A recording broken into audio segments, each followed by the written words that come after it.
سلام، محمد طاهر شمسارا هستم. این مونولوگ از نمایشنامه هملت نوشته ویلیام شکسپیر.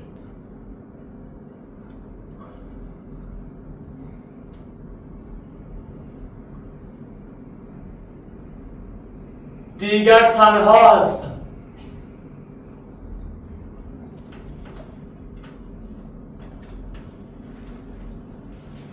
آه که چه فرومایه و چه بنده ناتراشیده ای هستم. آیا بس شگرفتی است که یک بازیگر به خاطر یک افسانه بتواند روح خود را در قالب تصورش پدید آورد و از تأثیر آن چهرهش یک سر رنگ ببازد، اشک در چشمانش بنشیند، آشفتگی در هیئتش پدیدار شود و صدایش در هم بشکند و حرکات و سکناتش همه به ریخت اندیشش در بیایند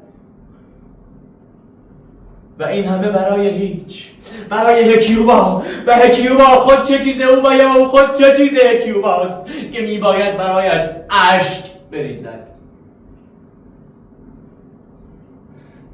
اگر او همان انگیزه و شور و سودا را که من دارم میداشت، آن وقت چه میکرد؟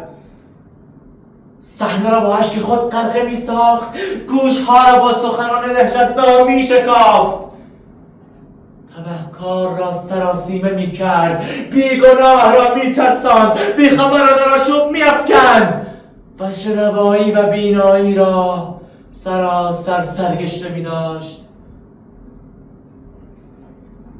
و اما من فرومایه لخت منگ ننگ افسرده و سر به هوا، پروای امر خود نداشته، من نمیتوانم سخن بگویم. نه تا آنجا که پای شاهی در میان است که زندگی خود را و همه هست و نیست خود را به صورت ننگین دستبرد زده.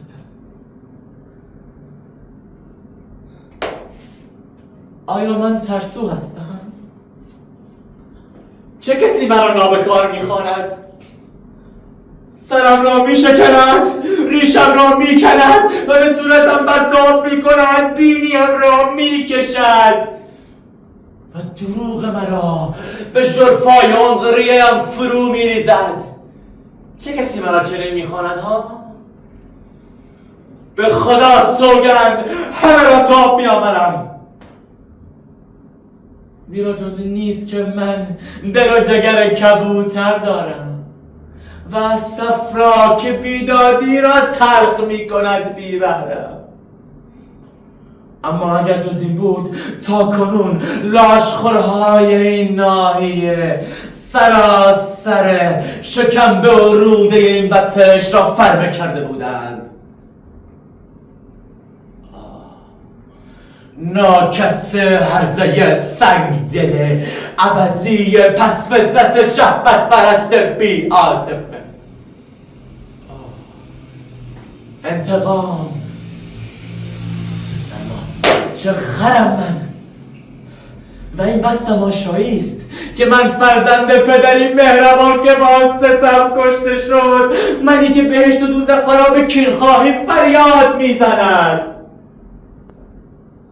و من همچون روسپیان عقده دل خود را با کلمات خالی می کنم و مانند یک زن شلخته، یک کنیز مطبخی دشنام می دهم اف تف روح من بخواد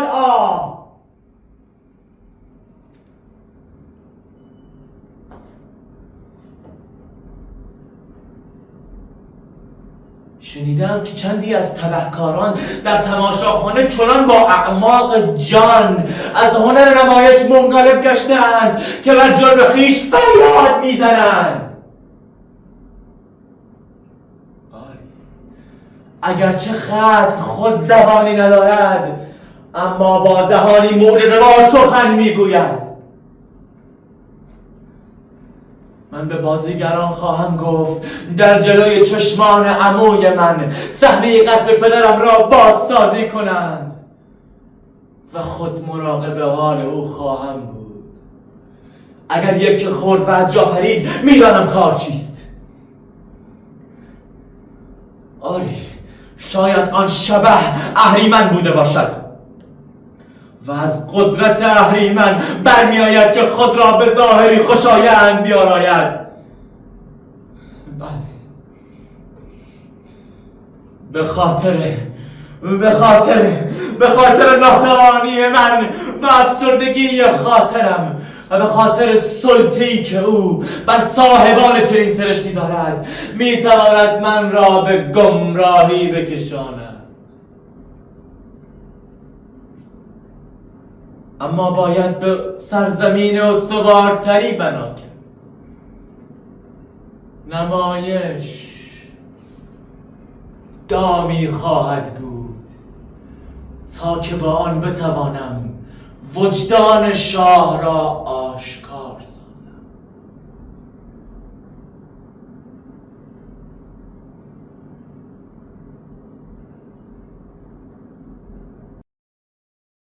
به نام خدا. سلام، من محمد طاها شمس‌آرا هستم و رضایت خودمو برای شرکت در فستیوال مونولوگ لیکو و پخش این ویدیو در تمامی پلتفرم‌ها به هنر سرزمین لیپار میدم.